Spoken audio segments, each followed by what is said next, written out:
Live debate. IntelligenceSquared.com. I think moral values are a certain kind of fact. They're facts about the well-being of conscious creatures. I'm worried about a postmodern erosion of moral courage and moral clarity. This is precisely the sort of failure of common sense and basic moral wisdom that religious people worry about. I hope it's clear to you by the end of this hour that belief in God is not the solution to this problem, and it is, in my view, another source of moral blindness. So how do we find ourselves in this situation? How do we find ourselves with religious dogmatists and the majority of secular intellectuals agreeing about the limits of science? Well, it is widely believed that we have these two quantities in this universe. We have facts on the one hand, and clearly science is the domain in which we can talk most rigorously about those. And then we have values on the other, and it's widely believed science can say nothing about these. And where do our notions of right and wrong and good and evil come from? They clearly are the product of evolution. They're the product of apish urges and social emotions that have been drummed into us over millions of years and then modulated by culture. So you take something like sexual jealousy, for instance. This is something that has clearly been bred into us over time. Our ancestors seem to have been highly covetous of one another, despite the fact that everyone was covered with hair. And now we have institutions like the institution of marriage that seem to enshrine this attitude. And so therefore, many people think that a statement like it's wrong to cheat on your spouse can't really be true from the point of view of science. This is just a mere summation of these biological and cultural contingencies. Here's the only assumption you need to accept. Imagine a universe where every conscious creature suffers as much as it possibly can for as long as it can. Okay, I call this the worst possible misery for everyone. Okay, the worst possible misery for everyone is bad. Okay? If the word bad is going to mean anything, surely it applies here. Now, if you think the worst possible misery for everyone isn't bad, or that it might have a silver lining, or there might be something worse, I don't know what you're talking about. And what is more, I'm reasonably sure you don't know what you're talking about either.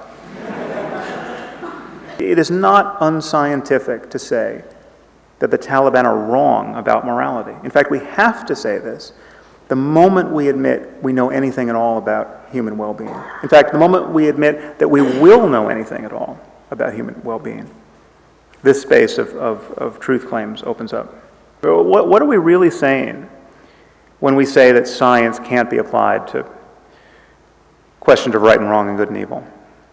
We're saying that when we make every effort to get our personal biases out of the way, when we become most reliant on clear reasoning and honest observation, when intellectual honesty is at its zenith, well, then those efforts have no application whatsoever to the most important questions in human life. That's precisely the mood you cannot be in to answer the most important questions in human life. Every science must presuppose certain core values. That does not render science unscientific. And if science is unscientific, what is scientific? Okay. A science of morality predicated on the value of well-being would be on no weaker footing than medicine predicated on the value of health, or indeed any other branch of science predicated on the value of certain axiomatic assumptions. It's possible to value the wrong things. If you think that you prefer to be neurotic and in pain and alienated from all of humanity and incapable of creative work, if you think that you would rather live in a society where millions of people suffer needlessly, there is something wrong with you. Okay, objectively wrong? Yes. Okay, in that your brain, the state of your brain prevents you from wanting or even knowing about certain higher states of consciousness. Higher with respect to what? Higher as in being further from the lowest possible state of consciousness, the worst possible misery for everyone. Is the worst possible misery for everyone really bad? Okay, again, I submit to you that we have hit philosophical bedrock with the shovel of a stupid question. I just want to remind you why religion can't be the true moral wealth of the world. First, it's just the fact that our scriptures were written by people who, by virtue of their appearance in history, knew less about almost everything of substance that we care about. I mean, they knew less about science, they knew less about what is now basic common sense. I mean, they knew nothing about the origin of life on this planet, the mind's relationship to the brain, the causes for illness. I mean, people were dying all around them, and unless they saw them get stabbed with a spear, they had no idea why. I mean, we are in a fundamentally different world. There's nothing in Scripture about electricity or DNA or computation or viruses, and the list is long. And in moral terms, with few notable exceptions, most of these people were no wiser than your average Afghan warlord is today. Most had absolutely no notion, for instance, that slavery was unethical. I mean, Jesus and his apostles couldn't spell out that slavery was unethical. They couldn't really grasp that owning people and treating them like farm equipment was somehow problematic. My problem with Sam's book is not the science. It's when the science becomes or feels like it's turned into some sort of ism, that it's become a perfect answer, that it's become an answer that's overstepped what science may be and wants to give us a complete explanation of the world.